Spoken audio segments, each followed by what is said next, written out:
అందరికీ నమస్తే. అందరు బాగున్నారా? వీడియోస్ రావట్లేవని అనుకుంటారా? కొంచెం బిజీగా ఉన్నా, అమ్మవారి సేవ చేసుకుందామని మా అమ్మ వాళ్ళ ఇంటికైతే వెళ్ళిపోయినా. బోనాల పండగ పోతున్నావు కదా, ఇంకా స్పెషల్ ఏముందని అనుకోకురాబా. అమ్మవారికి శతకలశాభిషేకం చేస్తారంట. అమ్మవారికి శతకలశాభిషేకం లాస్ట్ ఇయర్ కూడా నేను వెళ్ళి చేసుకున్నాబా, మంచిగా అనిపించింది నాకు. అందుకని ఈసారి వాన పడుతుంటే కూడా బయలుదేరి వెళ్ళిపోయినా, లేట్ అయిపోయిందబ్బా. నేను వచ్చేసరికి అయితే పూజ అయిపోయింది. మా బాబాయ్ శ్రీనివాస్ యాదవ్ అయితే కలశానికి అయితే అభిషేకం చేసేసిండబ్బా. ఇంకా నేను ఒక కలశం తీసుకొని అయితే అమ్మవారి గుడి చుట్టూ ప్రదక్షిణలు చేస్తున్నా.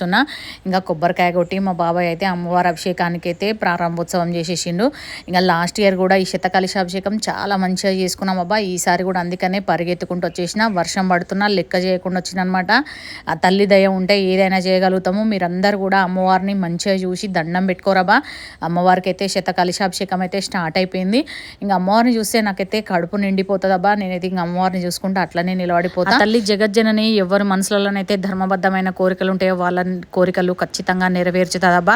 సర్వానందమయ చక్రస్వామిని, పరాపర రహస్యోగిని, మహామహాకామేశ్వరి, మహాశ్రీ చక్రనార సామ్రాజ్ఞి, మహారాజ రాజేశ్వరి, ప్రతాప భారతి, పరబ్రహ్మ స్వరూపిణి, నమస్తే నమస్తే నమస్తే నమః.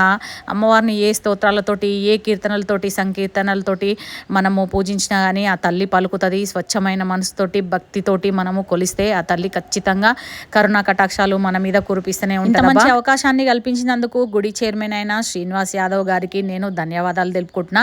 శ్రీనివాస్ యాదవ్ గారు మా బాబాయ్ గారు అనమాట. అమ్మవారి ఆశీస్సులతోటి మా బాబాయ్ గారు అయితే అమ్మవారి గుడి అయితే మంచిగా డెవలప్ చేసిరు. ఇంకా డెవలప్ కావాలి, ఇంకా బాగుండాలని శ్రీ శ్రీ నల్లపోచమ్మ అమ్మవారి కరుణ కటాక్షాలు మా బాబాయ్ మీద ఉండాలని కోరుకుంటున్నా. జై పోచమ్మ తల్లికి జై.